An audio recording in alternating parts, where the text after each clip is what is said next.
Whenever you're ready. Yes. Not just so we are coaching the clients, all the companies, so take care of your first name. Yeah.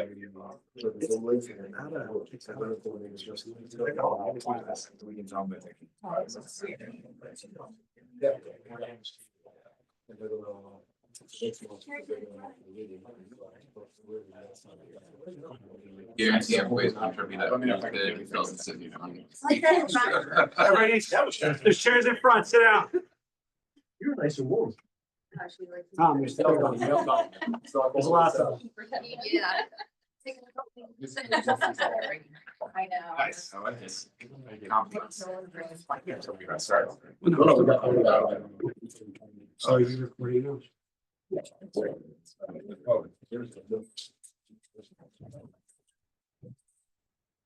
There is a bottle of one glasses, you know.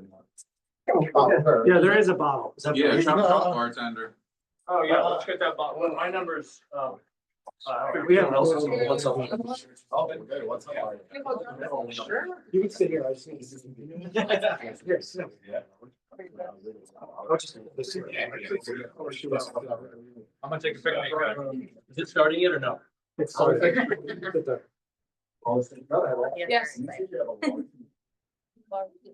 I'm sure we do. Right now? Right now? Oh, hi, Pat. How are you? I'm doing dry January. This is all torture for me. You're good, don't worry about it. Not Japanese whiskey? Made like choices. I don't know, like that. Yes. You're a dick. Yeah,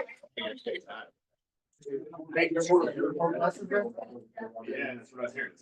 Come on, baby. Not right now. Someone's going to grease the house.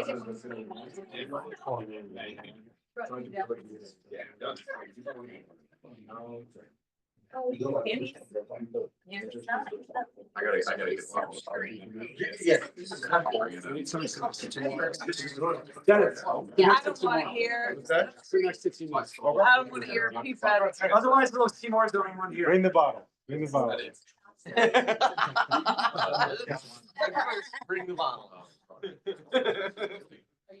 Yeah. Yeah. Well, Well, I took. I know, I was like. It wasn't my My boss. choice. Sir. They use that to cure your sickness. Yeah. Word off the next one. No, I'm not. I figured I would just take enough for me and my boss. Dennis. He's not gonna have anything, you know, so this- yeah. I guess it's always. I thought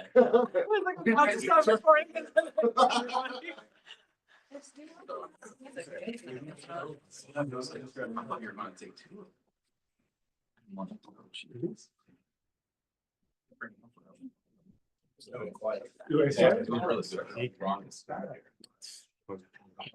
That's why we're up 15 minutes. All get a dry Yeah. Yeah. They get very. Apparently there was one night I left early. Yeah. And apparently I'm not gonna point fingers, a few people in the room right now needed to, another person who should further. Yeah. Acting out. So that hurt. I don't remember that. That's why. Yeah, pretty much. It's like. It's really difficult if you're not. Yeah, I understand. Are you streaming this? My what? Streaming like online? Yes. You know, his internet. Very, not very well. The interplay.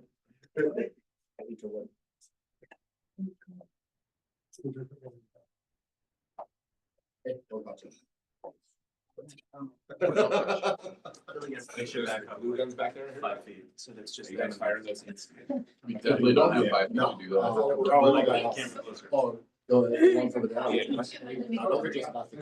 So we do also have like shoe simulation. Yeah. Here? No, no. Oh, okay. Two more, you're heading more. I know. That's why I said I need somebody sitting next to the keyboard, otherwise it looks like he's the only one here. Yeah, that's, So there's no room. yeah. You just see his head and Dennis's reflection. Well, cheers, everybody. Thank you for coming. Cheers. They have it. Yeah, it's really vodka. It's fine.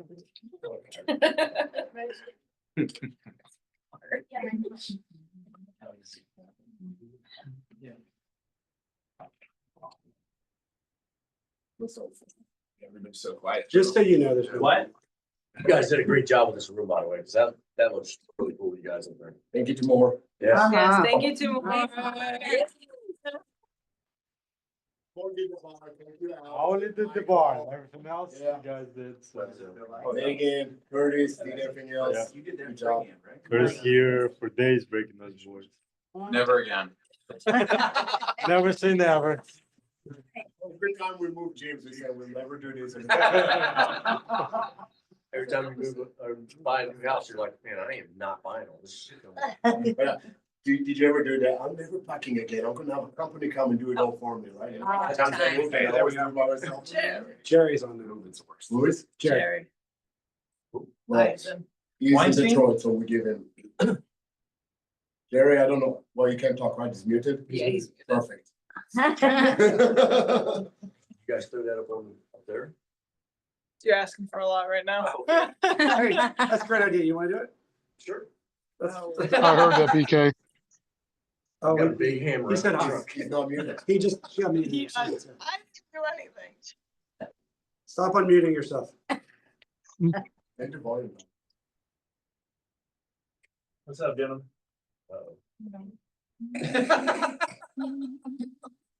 We have a good BK story that you can tell me? After the bourbon. I have bad ones. Yeah. Those are the good ones.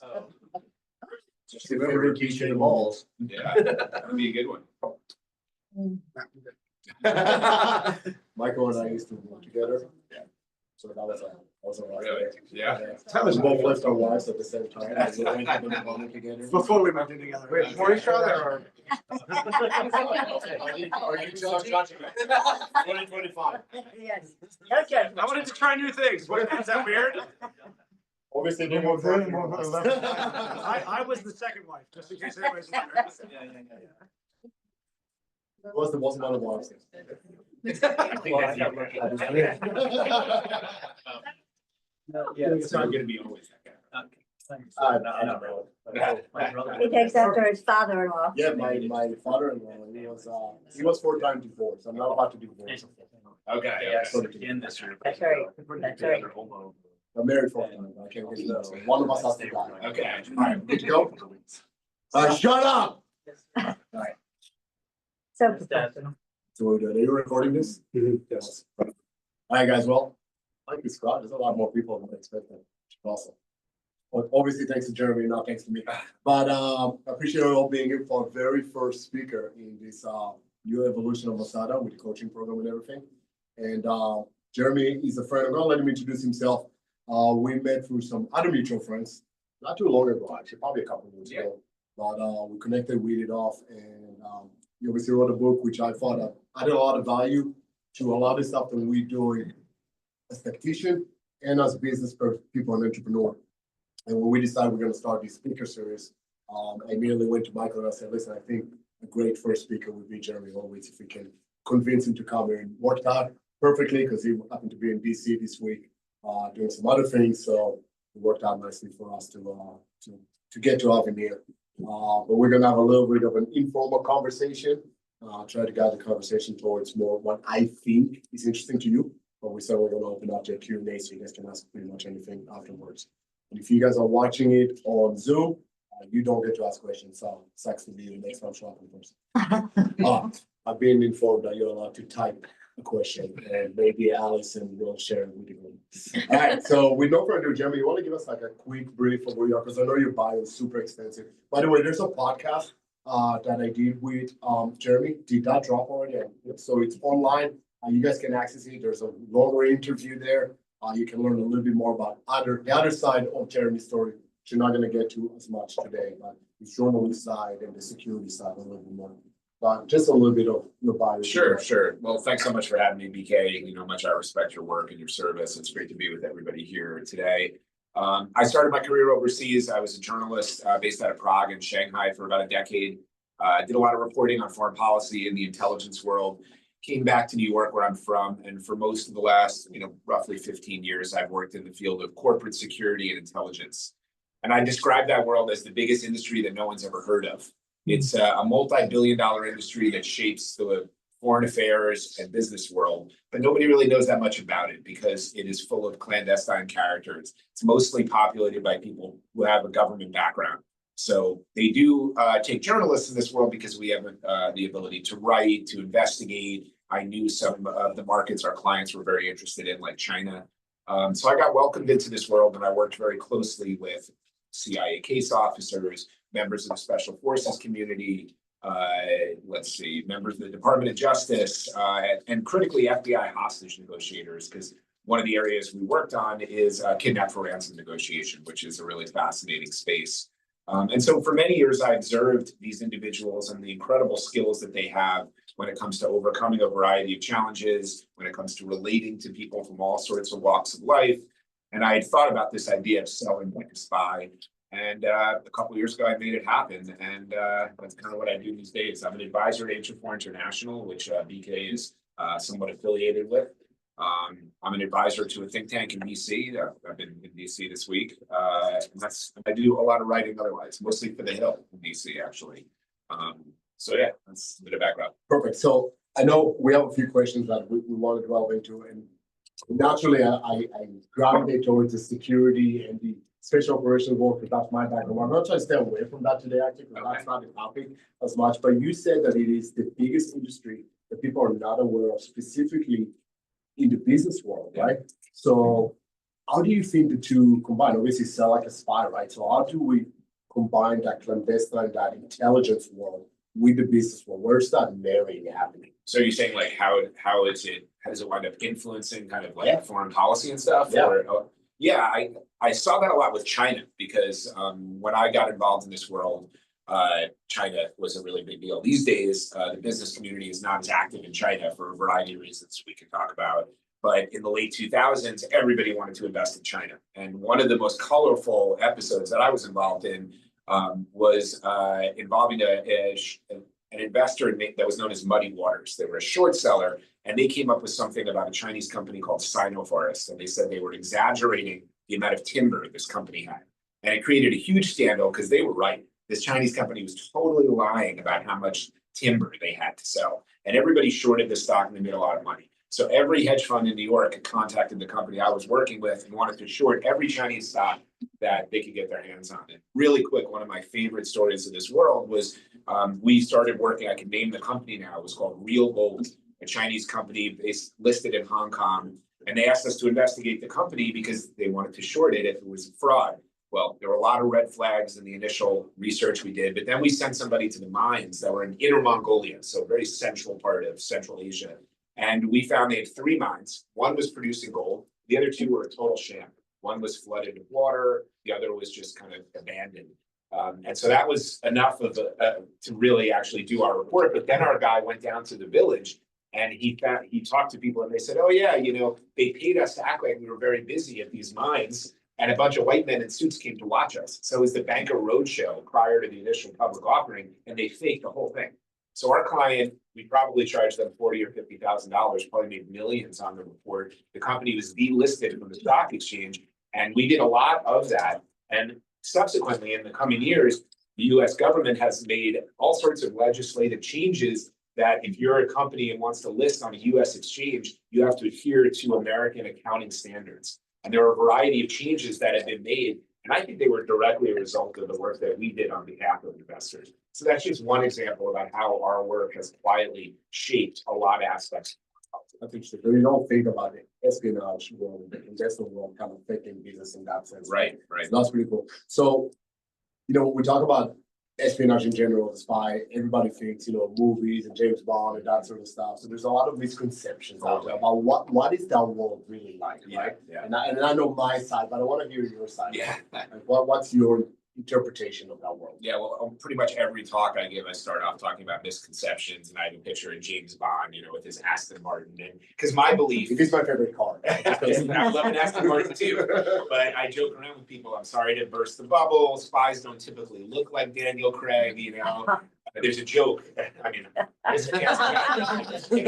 you're more of a special ops guy, but,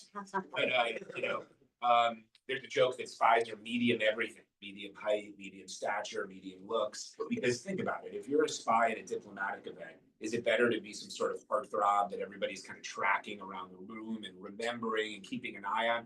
Or is it better to be someone who's a little more average looking that can kind of materialize into a crowd, ask some questions, disappear, no one really remembers? The answer is pretty evident. So what I try to do is get people to level set their expectations, their ideas of who spies are, not only what they look like. I've worked with spies that are really good looking, men and women for sure, but most of them, there is something to that. It makes sense to be a little bit more average looking.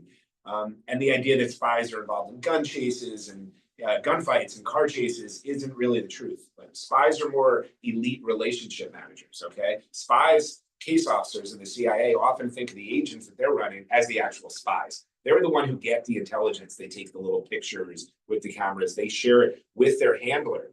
Sometimes case officers get involved in some really crazy situations, and they're paramilitary CIA guys for sure. But the unique talent of spies, and what I write about in this book, is their incredible ability to make this most difficult of sale, which is getting someone to buy into the concept of treason, finding the motivation that might get that person to actually commit treason and work with the US government is an incredible skill. And working with former case officers, I've seen guys who would tell me how much they disliked somebody before we go into a meeting, some arrogant private equity guy, really just like can't stand the guy. You go into the meeting and you could not tell it. They were absolutely, eating out of the guy was eating out of their hands. They were so charming. They're so good at being intellectually omnivorous and talking about everything that I just observed so many incredible instances of where their social skills made them able to influence people. So you want to not think about spies as James Bond, as Jason Bourne. You want to think about them as incredibly talented conversationalists, with incredible social skills that can influence people in situations. Funnily enough, I knew some spies that are very antisocial, but that's all different. I will say though, I will agree with you, because I know when you try to influence people based on money or threatening them with fear, that doesn't work as well as finding your common ground. Yeah. That you can connect on and build on a relationship. There's this saying that spies convince, thugs coerce. I like it. So I know in my world that was very much the case, and I'm sure in your world as well. And if we were to relate it to the business world, which is what a lot of our coaching program and clients are, finding that common ground with your client, right? Getting them to see things the same way you do. So they buy your product or your service, or buy into as an investor in the company, whatever it is, that comes into play a lot. So what are some of the tricks that you notice that maybe spies, and we say spy in a generic term, right? But what are some of the tips or the games that those spies will play to get people to side with them? So the skills, yeah, I mean, that's really where the rubber meets the road here. So I spent a lot of time talking about connection. Okay, it's one of the first things I talk about in most of the talks I give. And I like to make the point that, look, in when we're socializing, when we're in a business situation, sometimes we say we hit it off with somebody, right? You have a rapport with them right away, and that's great. That's kind of one of the joys of life. But many times, whether it's socially or in a business setting, you meet somebody and you don't have that rapport. Maybe they don't like you or you don't like them, or you sense it, right? So how do you get past that, right? And spies leverage radical empathy, which is trying to find that kernel of humanity, even in the worst person. They use intellectual curiosity, being really curious about what somebody might be passionate about and interested in. And then my particular thing that I, wind up talking a lot about is making yourself vulnerable. So if you make yourself vulnerable and you share something about yourself, it's a really powerful tendency for people to respond to things in kind. Human beings want to share, okay? So my story is that a little over 10 years ago, I had a brain tumor. And the tumor was fortunately benign, but it was choking off the auditory nerve in my right ear. And as a result of this long and complex surgery, I lost the hearing in my right ear. So this comes up tactically all the time. And I'm glad you seated me on this side, otherwise I would have asked. It's a quiet room here, but when I go to like a busy luncheon, and if I'm late meeting clients and everybody's seated, I might say, hey, can I switch seats with you? And then I have to explain why it is I'm asking to switch seats. Something extraordinary happens every time I share this. And maybe you even felt it when I said this, because empathy bubbles up in people. And empathy is the WD-40 of communications, okay? So people, I've seen it so many times who are keeping me at arm's length, all of a sudden this comes up and then they tell me something very intimate about themselves or a loved one, okay? And so people have a strong desire to relate and to be intimate, and they have a strong desire, behavioral science shows this, to respond in kind to things. So I shared something about myself. You really want to share something about yourself as well. Two of my spinal cord. Yeah, did you? I think. Wow. Wow. The skull, right? See, there you go. We have that in common. Can't get my fingers together. All right. There you go. So, that in common. It relates to BK even more now. Maybe my tumor was bigger than your tumor. It's true, mine was kind of tiny, but you know, it's It was in the brain. that's one of them, you know, and Size doesn't matter. Spy in my book talked about how, you know, he has a child on the autism spectrum, and he was in the Middle East, in you know, in the Gulf, and people there talk a lot about family, and when he would share this, the other person would open up and talk about challenges with their kid and put him on a pathway to recruit that person, because that intimacy gap was narrowed. So these are some of the ways that spies relate to people to make that most difficult of sale that I was talking about. And what's amazing to me, as someone that teaches verbal de-escalation to corporations and healthcare. Yeah. When I teach, the first step, I always say, it's on my slide, the first line is empathy, right? If you can relate, not just feel bad for somebody else, but try to put yourself in their shoes for a second, Yep. right? That connection is, you can't buy it any other way, right? No, That's absolutely so meaningful. Yeah, there's an anecdote about how, like, if someone, I mean, this is we're doing self-defense here, and we're talking about how to, you know, protect yourself. But if you're at a bar and someone's all angry or something like that, if you say to somebody, "Hey, you know, my name's Jeremy," and you shake their hand or you try to offer to it, it's kind of harder to punch somebody in the face that just offered to shake your hand and told you their name, right? It's, you're relating a little bit. I don't know if that fits in. You're more the expert in that, but Well, I'll still punch her in the face. Yeah. To your point, no, I really 100%. The reality is that people do respond, they mirror each other, right? exactly. And that is, that's a great tool. And making light of events also, I found that humor goes a long way, right? So I always use the example, if somebody comes to you at a bar and says, "Hey, I notice you, you know, look at my girlfriend," I'm like, "No, I was checking you out." That's great. I love That automatically Yeah. diffuses the situation of what? So I like that. So talking about it, I'm gonna make the segue using this. So finding resistance, right? This is a big thing in business. So when we try to make a sale, we try to finalize an agreement, right? There's always that point of friction where, you know, it's my side versus your side type of thing. So what are some skills that maybe you learned that help you overcome resistance that comes from that world? Well, what I can talk about, I think, a little bit is how FBI hostage negotiators approach a negotiation a little bit. And there's I write about this in the book. There's a spectrum in which they're trained to think about things. And on the one side, there's kind of an emotional side. Okay, so you can think about a business owner who is well, actually, that's more the central. Let's talk about the more tactical side. Somebody who owns a business and they want to get as much money as they can out of it, right? And that relates to somebody with a tactical goal who's taken hostages. So they want to get their comrades out of jail, or they want to make a political statement. There's a tactical reason they're doing something. So understanding the motivation of the other side is a good way to approach it. Then there's an emotional sense in the middle. Someone is taken hostages because they're upset, they got fired, or their wife is cheating on them and they want to denounce her and they want a big platform for it, something like that.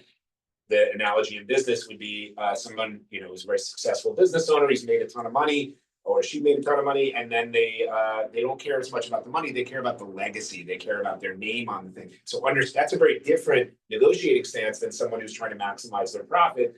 And then less relevant to business, though, there is what they call high risk, which is, you know, someone who's taken hostages that's just friggin' crazy and they're dangerous, and that's when you want to send in the BKs of the world to take care of them. So, and in the business world, though, we see this, though, when someone's disrespecting you, you know, who might not be, you know, willing to, you know, give you what's fair at all, might be talking to you in a manner that's not professional. And then you walk away and watch as they come back, probably because you're willing to walk away. But those frameworks, I think, that FBI hostage negotiators use, I think are also valuable in a social or business context as well. Yeah, would you find that setting boundaries is important?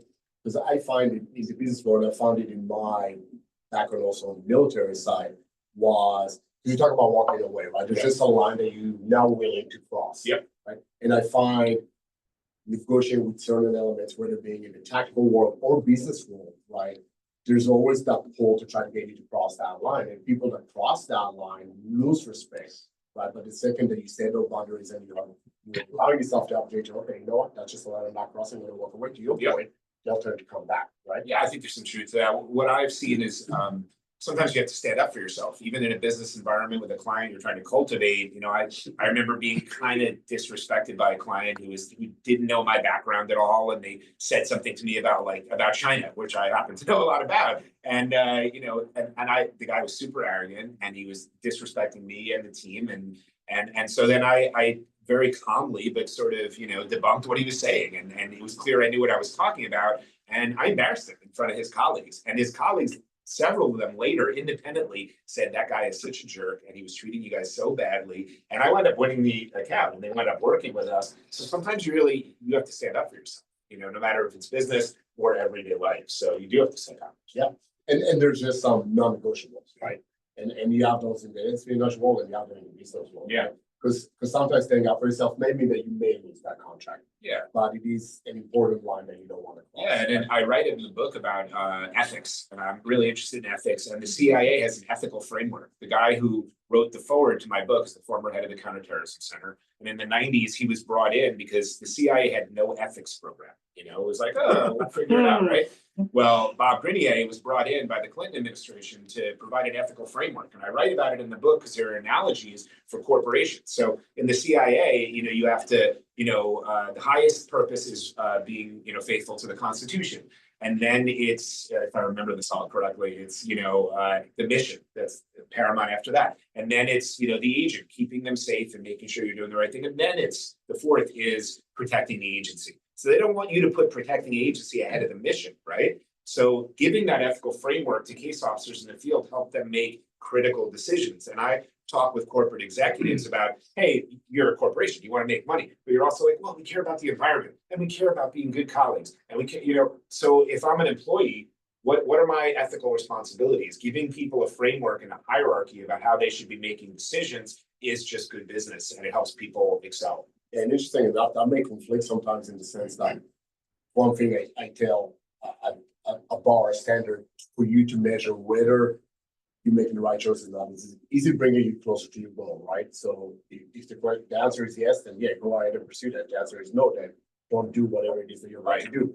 But if that is ethically inappropriate, then maybe that's a little bit of a conflict that people will have to work through, right? And really, hopefully everybody here, everybody on this group is an ethical individual, but yes. You never know, right? Absolutely. So, you talk about a few skills going back to connecting with people, right? And Talk more skills, yeah. Yeah. So what are like the top skills that you use to connect with an individual? Yeah. One of my favorite skills, and one of the skills that people really enjoy learning about, is what's known as elicitation. Okay. So what I always tell people is, like, whether you're a spy, a salesperson, a journalist, when you meet somebody of interest, you want to learn all about that person, right? But if you start peppering them with questions, especially some like really on the nose questions, you might elicit a response that's kind of the opposite of what you're going for: cynicism, defensive-ness. So elicitation is a more circumspect way to collect information. And a lot of times it relies on behavioral science because I mentioned, responding to things in kind. We human beings, we sort of respond to things automatically sometimes. And if you're savvy, you can use that to your advantage. So one example would be if I was to turn to you and say, hey, what's your favorite color? And no, I'm sorry, I said that wrong. If I said, BK, isn't your favorite color blue? And BK goes, no, my favorite color is not blue, it's green. So that's what's known as the tendency to correct. And it's driven by human vanity. No matter how humble any of you think you are, you're all vain, okay? We're all the stars of our own little story, exactly. Perfect. There's no detail too small about ourselves that we don't feel strongly compelled to correct. So even your favorite color, you're going to say, no, that's not my favorite color, it's this one, right? So if you want to learn something about somebody, I call this the premeditated attempt at elicitation, because a lot of times you want doing it on the fly and in conversation. But sometimes, so the example I give in the book and in my talks is like, we're throwing a surprise party for BK. We want to figure out what his favorite food is. Obviously, you don't want to ask him that because that'll tip him off. So I said, BK, how about we go hit this Thai restaurant next week? I hear it's great. Isn't Thai your favorite food? I thought you said that. And he goes, no, I like Thai and I'm happy to go next week, but pizza's my favorite food. Now I know that, right? And there are other triggers for elicitation: professional pride. You get someone talking about their job, they'll share more than what they intended to, probably. People love talking about themselves. Exactly. Flattery. If you flatter someone, they get self-deprecating a little bit. They start talking about themselves, and they'll tell you more than if you ask a direct question. So what I write about in the book, elicitation is a really subtle way to collect information in a more circumspect manner that can be really helpful. So combine that with some of the connection stuff. We can talk about mirroring, we can talk about some other things, but those are two areas I talk Yeah, about. and from a security standpoint, it's interesting and it certainly applies to sales and business, but maybe about 10 years ago, we did a lot of consulting for organizations, mainly CEOs and directors of organizations that would travel abroad. And somebody will come to a bar, I don't know, in Taiwan or something, give them a couple more drinks, start talking to them, and they'll just start blurring whatever. And we have to tell them, you gotta monitor what you say, right? Yeah. It's so hard for people. Yeah, it is. For that exact reason. Especially if you start gossiping. That gossip is another elicitation for him. Throw out a little tidbit, watch somebody engage in gossip, and great thing to do in a corporate setting. You talk to somebody who's not on the team that you're selling to, but maybe knows some information and you throw out something, watch them, do that. Cultivate the executive assistant to the CEO and they sit at the nexus of everything going on in the company. Subtly, get some information there. Yeah, 100%. We always say when we want to sell something, is get the customer to say yes 3 times. So they convince themselves in their own mind, right? So rather than ask questions when we may lead them to say no, by mistake, right? So instead of asking them, is there anything else I can answer? They'll probably say no, but ask you to answer a question. And they would say yes. And Yeah. people start selling themselves. I love that. Whatever the product. Because that subconsciously gets in your mind and you're. Yeah, 100%. So, we talked about, at least we talked about mirroring a little bit. I know we didn't go into that too much in depth, but I find that when I teach communication, when I teach verbal de-escalation, more than what we say and what we do is that we listen. Oh, yeah. Right. And active listening is such a lost skill in a lot of people. You find that to be relevant? Active listening I describe as the most important skill that a spy, a salesperson, just about anybody can have. And there's so much to talk about with listening because we are hardwired to be bad listeners. We're pretty much all bad listeners. We listen with an intention to reply, not an intention to understand. And part of that is about our evolution. So we comprehend 4 times faster than we speak. Okay, so some people, because primitive man, when they were surveying the savannah, looking for things they could kill or eat, or things that will kill and eat them, if their compatriot, when language was first developing, they needed to get what their person was saying very quickly, so they could keep their wits about them. And we still have that. And for example, when we've all had the experience. You're talking to somebody and you're sharing your oh so interesting anecdote and story that you're going, and you see their body language start to get impatient, right? And maybe they even finish your sentence for you. That happens because they know where you're going before you finish, and they can't wait for you to shut up so they can tell you their reply, right? Also, 90% of our comprehension, by some estimates, comes from body language and tone of voice, and only 10% is from actual words that you're hearing. That's a controversial ratio. It varies in some people's estimates, but it goes to show that we're listening with so many things other than our ears, right? And that's why I talk about names. People say, oh, I'm so bad with names. We're all bad with names. Everybody's bad with names because when we meet somebody, we're going like, who is this person? Where do they fit in my social hierarchy? Are they a friend, a foe? Are they a love interest? The name is superfluous, right? It's my Achilles heel. It's the thing I'm worst at. But if you can grab a hold of somebody's name and you use it in conversation, again, we're vain. We love hearing the sound of our own name, and it makes us feel respected, seen, and understood. So use somebody's name, calm your body language when you're talking to them, put aside the interesting reply and anecdote you're dying to tell, and ask a clarification question instead. Because I ask audiences, and I'll ask you right now, think of the greatest listener you've ever experienced. I'm sure you have one, and I'm sure you have a high opinion of that person, right?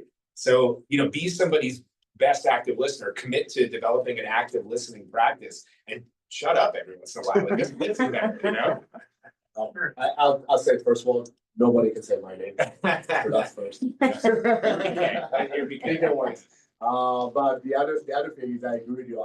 Somebody that's been married 4 times, divorced 3. Active listening is a challenge. But something I'm actively working on. Yep. I will say to your point though, repeating and asking for clarification is important because what I found out specifically in recent years, it's not just the verbiage of what we say, it's the intent behind it. Oh yeah. Because you and I can say the same phrase or the same word, especially now with all the cultural differences between, socioeconomic levels, but even just national differences and so forth. We can say the same phrase and mean 2 completely different things. And unless I ask for that clarification, I may completely miss it and that would be a bust, right? I always talk about that, you know, like the way I could say one sentence in a calm manner and then another sentence waving my arms around and shouting it, and the context is totally different. It's exactly what you're talking about. And it's the 90-10% that I was just talking about. Yep, 100% of voice and non-verbal cues. Yep. So if people were to have one takeaway, one thing that they can implement to make them better salesperson in a sense, right? What would be the most important lesson that they can take away? Without selling your book, because we still have to buy that, right? You know, I come back to the idea of listening and how hard it is and how much work it is and how everything flows from listening. Because you elicit information by listening and then asking that savvy question. You connect to somebody and use radical empathy, finding that kernel of humanity in that person by getting them to talk and listening to what they have to say, right? It all flows from that. You mirror, and we talk about verbal mirroring in the book. Physical replication of body language is, you know, one thing, and verbal mirroring is another. But it all flows from listening. So trying to become a better listener is the best first place to start. So I will ask to actually, let's elaborate on mirroring just for a second, Sure. because we keep mentioning that term, but I don't think anybody understands 100% what that is. Do you mind sharing with us? Yeah, I'll say that, and then I'll just briefly talk about the verbal mirroring side. So mirroring is just the physical replication of another person's body language, right? And if you're meeting with a client and they're leaning in like this and talking, you know, and they're interested in what you're saying, you don't want to be, you know, sitting back like Mr. Don Draper, a cool guy with your legs crossed and looking all cool. You want to lean in as well. So you want to subtly mirror the behaviors that you're physically seeing. But then I call verbal mirroring the varsity move of mirroring. But I should actually say before that, mirroring is powerful because there are mirror neurons in our brain. It's been shown over and over again in studies. When we see someone behaving like us, we feel in our brain, this person is on my side. I'm sympathetic to them. They're sympathetic to me. And this is what we want. It's a shortcut to familiarity. And it augments what comes naturally to us. When we're infants in the crib, we look up at human beings, we mirror behaviors, learning how to do it. When someone yawns, it feels contagious, doesn't it? That's human empathy at work. It powers mirroring. But verbal mirroring is one of the tools in the toolkit of hostage negotiators. It's known as one of the skills of social influence that I write about a lot. And, you know, when a hostage negotiator arrives on the scene, they can't, you know, physically mirror the person because they're on the phone or a walkie-talkie. So they're experts at verbally mirroring somebody. So, and they're looking for colloquialisms and pet phrases. You know, Don Aviv always says 100%. Did you ever notice that instead of yes? So when I talk with Don, I practice my verbal mirroring. Don't tell him I said this. I hope he doesn't see this. And I say 100% a lot. And you need to practice mirroring. It's my big caveat, because mirroring amongst all the skills is the easiest to get wrong and get called out. I've heard from spies, they've been mirrored, they've seen people mirrored badly, and it can really go wrong. If you're with a client and you're mirroring them, they're like, how can you do it? You know, it looks like you're ridiculing somebody, making fun of them. So practice mirroring with your friends and family. You get called out, you know, you need some more work, and don't go crazy with it. If you're someone who talks with a lot of body language and you're meeting someone who's like super still, you don't need to make yourself into a mannequin to relate. Just calm yourself a little bit. All these skills you need to personalize and make your own, and mirroring is the most important, I think. And I think it's important that you mentioned, because it can go the other extreme as well if you do it wrong, right? Yep. So the idea is to catch yourself and say what's important to mirror, what's not as important, and to what extent, right? And that is, to your point, a learned behavior, right? Yes. It's something that we need to practice. All of these are learned practices, right? There's nothing that comes naturally. Yep. So I do have a few more questions, but instead of me just hogging the rest of the conversation, I want to see if anybody else has a But question. before we do, I just got to say that BK is one of my favorite moments in the book. And I hope that language isn't a big problem here, because he's one of his, you know, this guy's an expert in de-escalating things. And he is literally one of my favorite moments in the book, because when I think about a difficult encounter, someone's really upset, he gave me one of the best frameworks to think about it. When someone's mad, you need to determine whether it's they're mad about the situation. Is it a fuck this or a fuck you situation, right? Because if it's a fuck this situation, there's things you can do to figure out things. If it's a fuck this, you want to come train in Masada and make sure you have your skills up to par, because then it's a different situation. So I just wanted to make sure he got props for that, because I love that part of the book. I think it's a brilliant distillation of the human psyche. Okay, it's super simple. People can relate, and it gets imprinted, right? Yes. Just drop the F-bomb and people remember. So does anybody have a question that they want to ask? Yes, sir. How much do you have to adapt now that everything is Zoom calls and emails? Yeah. Oh, interesting. Yeah, I know. I get that question sometimes, and it makes me think. I'm going to answer that specifically, but I have a couple things to say about it. But one of the things is I was developing the book. how far should I go into this? But one of my favorite spy quotes, I use this in the book, is a female case officer I worked with, really interesting person. And she said to me, every good case officer has a real bond with their target on some level and in some regard. And I love that quote because that's the spies convince, thugs coerce thing, right? And so we talked about that for a while. And she worked in Eastern Europe, and she worked on nuclear non-proliferation issues. And she said to me, because a lot of the work that I've been involved in are deeper consultative sales, people I got to know very well, and these skills are good for that. But a lot of people, they're selling, I don't know, pens and widgets, and it's a quick in and out kind of thing. So I wanted to ask about that. And she said, look, Jeremy, if I'm with an Iranian diplomat in a hotel room in Vienna for 45 minutes, which was a plausible scenario for her, I'm going to use the same skills I would use if I had years to develop the relationship. So to your question, you're on Zoom, you should use some of the same things. There's a lot in here about reading body language. So, if I talk about price and all of a sudden you reach back and start rubbing your neck, that's a soothing gesture, right? I want to take note of that. If you want to mirror behaviors, right? Both verbally and physically, even if you're on Zoom, you want to elicit information. So you want to do some of the same things. What I refer to the Zoom thing and kind of the change since the pandemic is that the vulnerability side of things, because I think since COVID, there's more room for making yourself vulnerable and opening yourself up because, during the pandemic, we were in our sweatpants talking to people on Zoom and being Zoom bombed by spouses and pets and children. And our business armor, I don't think is still fully on. And I think there's more room to be vulnerable. So that's a long-winded answer to you do some of the same things on a Zoom call that you would do physically as well. What about with, non-visuals like emails and, just sending contracts back and forth? Emails, you want to look for some of those verbal mirroring things. And in a corporate setting, there's a ton of them. There's these like nauseating, neologisms about put a pin in it and let's circle back on that. Right. Use that same language. If someone writes you, let's circle back next week on that contract, be like, cool, I'll circle back with you next week, or companies have these phrases, be this and that, these annoying slogans. Use the slogans, pick up on the vernacular of your client, and it will help you connect better. I will add to that point, considering that most of communication, 90% is non-verbal, right? Then you do lose a lot of that. When I teach verbal de-escalation with organizations, I work a lot with the billing people. They're on the phone, somebody has a complaint about a bill, a charge, and you don't see their body language. You do hear the voice, so you do get about 50%, maybe not quite 10%, right? But to your point, it is a little more challenging. But I tell them, can't take that lightly because even a verbal threat on the phone can very easily materialize to somebody showing out a door with a gun, right? So it's important for us to understand that. So to your point, Jeremy, also picking up on those nuances, reading between the lines, Pick up on the tells. Yeah, exactly, 100%. Would you say that just human social skills as a whole are declining because of technology and society, or it's just always been? Have you met my kids? It's an interesting question, and one of the big drivers to my work, and I have a piece I think is coming out in Fortune magazine in the near future, is on what I see the what you're referring to, the emotional intelligence kind of deficit, right? So a lot of clients, yes, I'm bringing this up a lot, but they're bringing it up to me too, and so it's kind of a circular thing. But I have clients saying to me, like law firms in particular, I hear this, where they're like, basically the problem is that young people have grown up with screens now, right? That's influenced their ability to read cues, talk with people that are maybe not in their social strata. Everybody knows that. And then people were in college or grad school during COVID. They missed valuable socialization because they had to learn and work remotely. And now they're in a work remote environment in many different corporate settings, right? And they're missing out on mentoring opportunities of lunches and happy hours. So there is an emotional IQ deficit that I'm trying to fill here and to give younger people some tools with this. So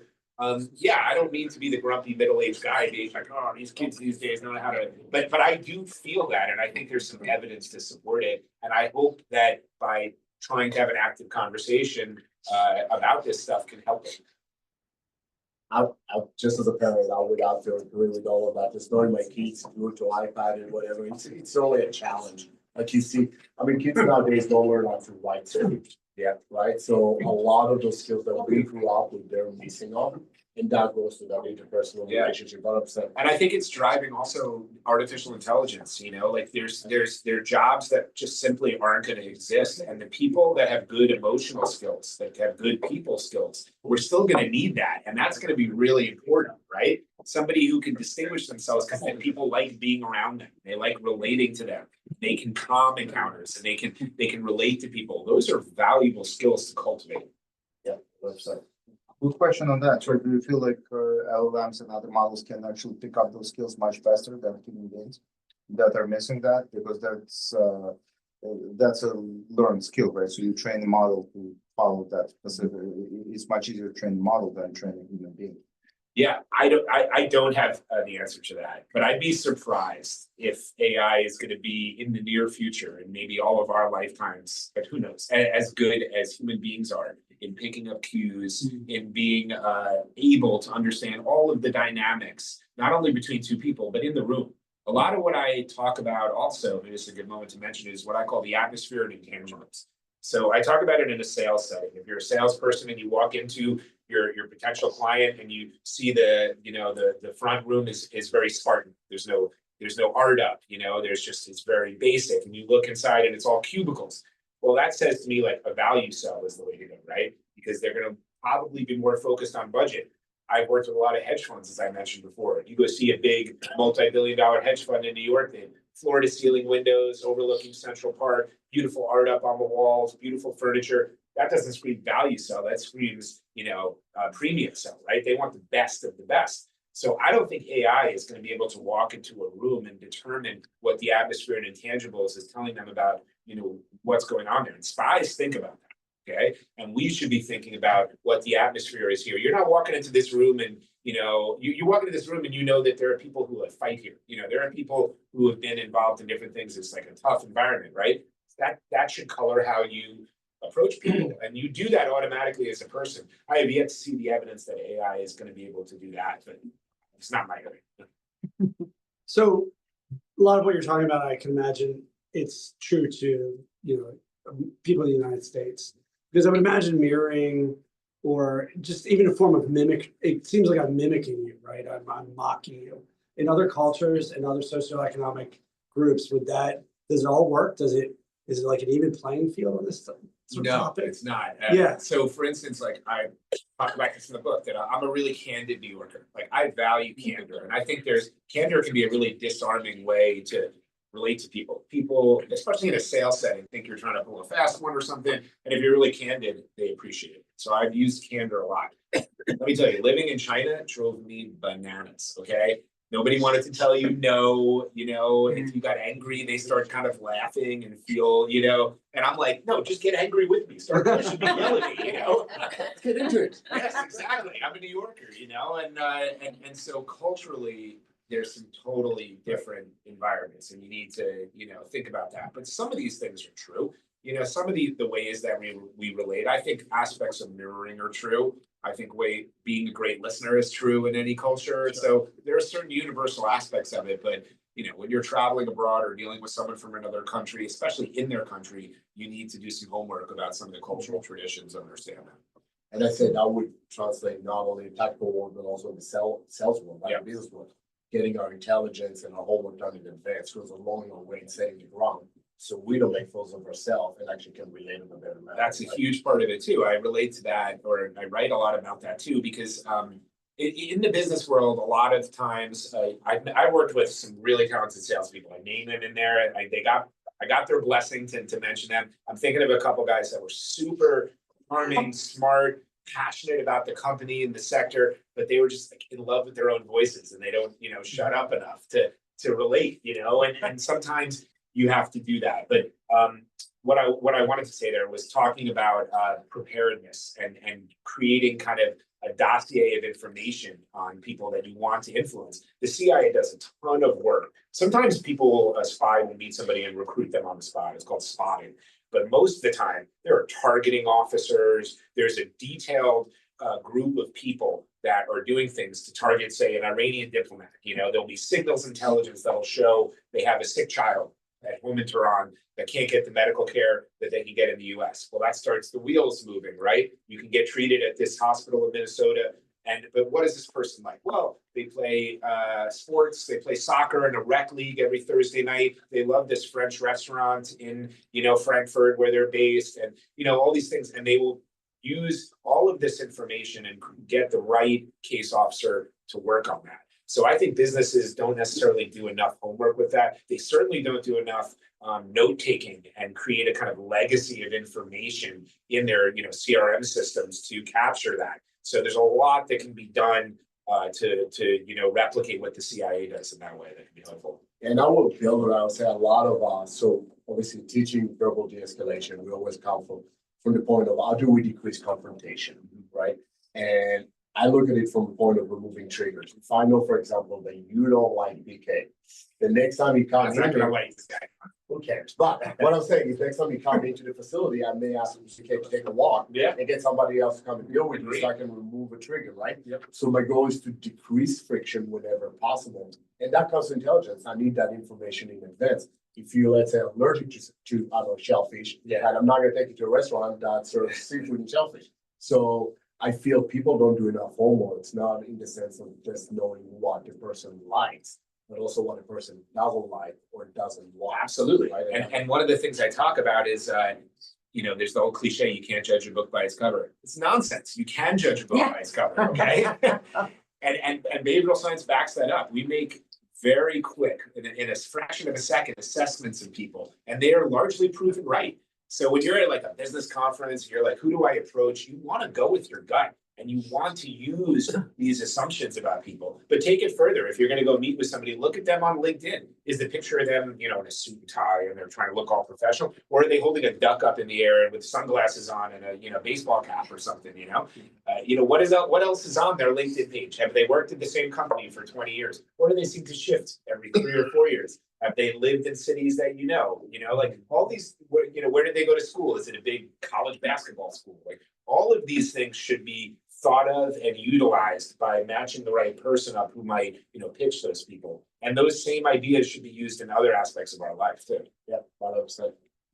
I would say I have one more question. Sure. We talk a lot about building rapport with people, right? And I do believe that rapport goes a long way, but there is the other element, which is just alluded to, which is the confrontation side, right? The minimizing abrasion. Yeah. Right. So what are some skills that you found worked for the spa world, right? In minimizing that and how can that be translated to business? Yeah, no, great question and good for this right now too. Well, I think one of the easiest things is if somebody's angry with you, don't take the bait and let your voice raise up too. If they walk into a room, if you're seated in a room and someone walks in and they're angry, don't stand up. That'll raise the temperature in the room. Remain seated, invite them to sit. If they won't sit, remain seated. If they're yelling, don't take the bait and start yelling either. Keep your voice calm and collected, right? You'll notice when groups of people are talking, they're mirroring each other, right? Sometimes they're all excited and they're gesturing with body language and they're laughing. Other times they're like, oh, and they're all kind of carefully pondering. People want to revert to a social mean that's being insisted upon.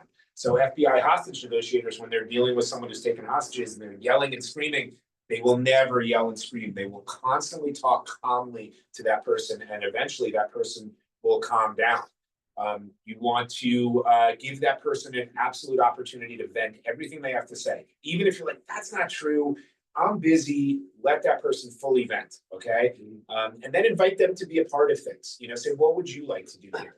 And sometimes they'll say the most outrageous thing, that person should be fired, or blah, Then let that sit for a moment after they say something, because then they might realize, all right, that's a little crazy what I just said, right? And then they might calm down after that. If none of these things work, there's a couple other things too, but if nothing else works, you want to just say, hey, let's break and talk about this later or tomorrow. One of my mentors, somebody I worked with, a guy named Gary Nessner, former chief hostage negotiator in the FBI, worked on the Waco case. If any of you have seen the Waco series on Netflix, he was the Michael Shannon character. He's in one of the last episodes physically.